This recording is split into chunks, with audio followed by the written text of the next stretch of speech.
ఢిల్లీ ఎర్రకోట బ్లాస్ట్స్ వెనుక పాకిస్తాన్ ఉంది అని చెప్పి అఫీషియల్గా ప్రభుత్వం ప్రకటించలేదు, కానీ ఇది ఉగ్ర చర్యే అని చెప్పి ప్రకటించిన పరిస్థితి. ఢిల్లీ బ్లాస్ట్ వెనుక టర్కీ పాత్ర కూడా ఉంది అనే వార్తలు వస్తూ ఉన్నాయి. సో ఏ ఉగ్రవాద సంస్థ కూడా ఇప్పటివరకు క్లెయిమ్ చేసుకోలేదు ఆ పని మాదే అని చెప్పేసి.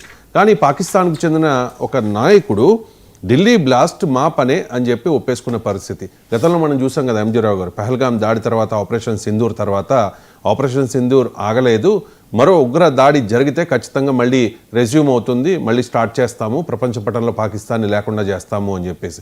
గతంలో మనం చూసాం పహల్గామ్ దాడి తర్వాత సర్జికల్ స్ట్రైక్స్.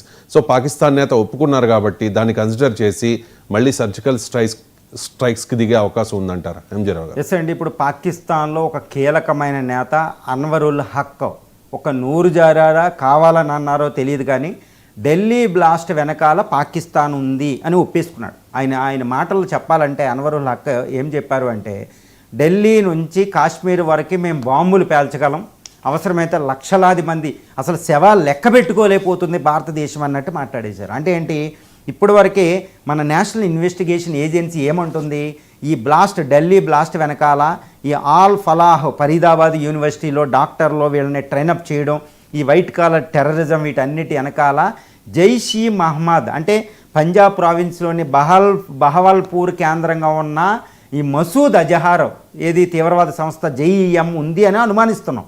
ఈరోజు పాకిస్తాన్ ఒక కీలక నేత అంగీకరించడంతో జేఈఎం హస్తం అనేది నిర్ధారణ అయిపోయింది. అంటే ఇప్పుడు ఢిల్లీ బ్లాస్ట్ వెనకాల కాశ్మీర్ పోలీస్ స్టేషన్లో ప్రమాదమైన ఆ బ్లాస్ట్ వెనకాల వీటన్నిటి వెనకాల పాకిస్తాన్ ఉంది, పాకిస్తాన్ హస్తం ఉంది అనేది రూఢి అయిపోయింది.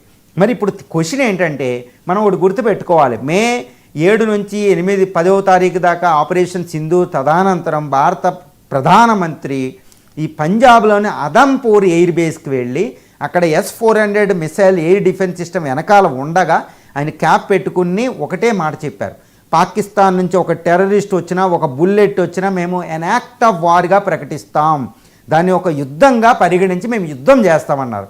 మరి ఈరోజు పాకిస్తాన్ ఒప్పేసుకుంది కాబట్టి ఆల్రెడీ నేషనల్ ఇన్వెస్టిగేషన్ ఏజెన్సీ అన్ని చేసే యొక్క ఇన్వెస్టిగేషన్ అన్నిటిలో పాకిస్తాన్ హస్తం అని మనకి రూఢి అయిపోయింది. కాబట్టి ఇప్పుడు ఇండియా ఏమైనా సర్జికల్ స్ట్రైక్ చేస్తుందా లేకపోతే పాకిస్తాన్ మీద మళ్ళా అటాక్ చేయబోతుందా అంటే మనం ఒకటి గమనించాలి.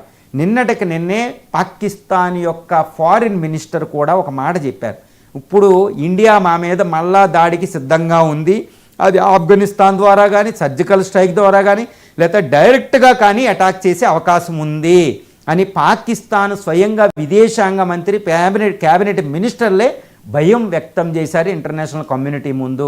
గుర్తుపెట్టుకోవాలి, Indian army general Upender Dwivedi కూడా మేమంతా రెడీ అయ్యి ఉన్నాం, పాకిస్తాన్ బుద్ధి చెప్పడానికి దేవుడి దేవాల మాకు అవకాశం వస్తే చాలు అని, మోడీ గారు మాకు అవకాశం ఇస్తే చాలు దాన్ని 24 గంటల్లో తుత్తునీలు చేసేస్తాం ఈసారి అని ఆయన మాట్లాడారు.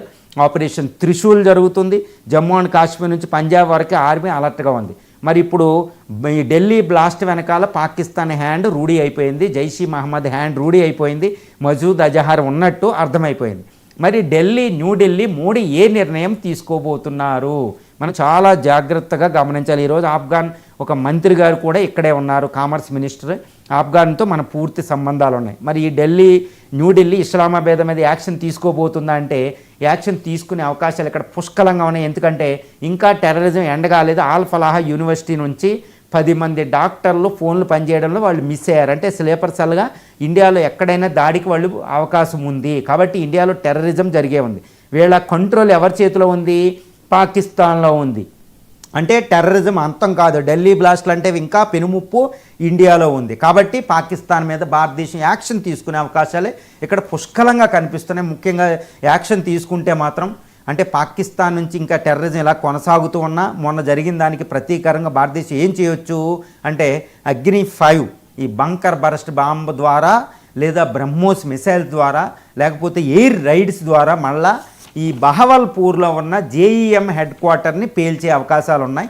అంటే మళ్ళీ సర్జికల్ స్ట్రైక్ చేసే అవకాశాలు ఉన్నాయి. అక్కడితో పాకిస్తాన్ ఆగితే ఓకే, టెర్రరిజం ఆపి మాట్లాడకుండా ప్రతిస్పందన ఇవ్వకుండా ఉంటే సరే, లేదా యుద్ధానికి కూడా భారతదేశం సంసిద్ధమై ఉందండి. భారతదేశం పాకిస్తాన్ అంతం చేయడానికి రెడీగా ఉంది. అంటే పాకిస్తాన్ టెర్రరిజం ఆపదు. అంటే రక్తం మరిగిన పులి సింహాలు ఈ పులులు ఆపవంటారు. నరమాంసం భక్షించడానికి అలవాటు పడింది, నరమాంసం రుచి చూసింది. అలాగే పాకిస్తాన్ టెర్రరిజం ఆగదు. అంటే ఇంకా భారతదేశానికి రూఢి అయిపోయింది కాబట్టి భారతదేశం ఇక ప్రతి tit for tat, blood for blood, I for I మాటలో ఇక ఇప్పుడు అటాక్ జరిగింది కాబట్టి పాకిస్తాన్ మీద సర్జికల్ స్ట్రైక్ అయినా చేయాలి, లేదా అటాక్ అయినా చేయాలి. ఇది ప్రత్యక్షంగా పరోక్షంగా కాదు, ప్రత్యక్షంగానే ఉండే అవకాశాలు ఉన్నాయనేది ఇక్కడ మనకు అర్థమవుతుంది. రైట్ అండి, థ్యాంక్ యూ.